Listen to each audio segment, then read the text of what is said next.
आणि तुम्हाला आणि मला आयुष्यात धोका फक्त 3 माणसांपासून आहे.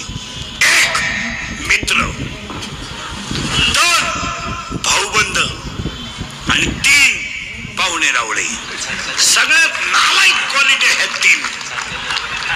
आता कीर्तन संपले आपले मित्र तपासायचे प्रत्येकाला.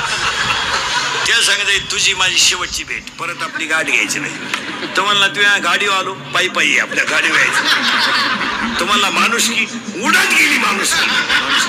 वाक्य लिहून घ्या. नालायकांमध्ये बसून इज्जत आणि इस्टेट घालवण्यापेक्षा कधीतरी माळकऱ्यात बसून हरिपाठ करावे. कशाला 18 आणि 20 वर्षाच्या पोराला कशाला दारुड्या मित्र पाहिजे? काय म्हणले मी पित नाही, फक्त त्याच्या संग जातो. काय झक मारायला जातो? काय त्याच्या वाचून खोटलंय? जी माणसं जुगार खेळतात काय त्यांची दुसरी असायचं काम आहे आपलं? जी माणसं दारू पितात काय त्यांची दुसऱ्या? काय आज आपल्याला प्यायला कोण शिकवली?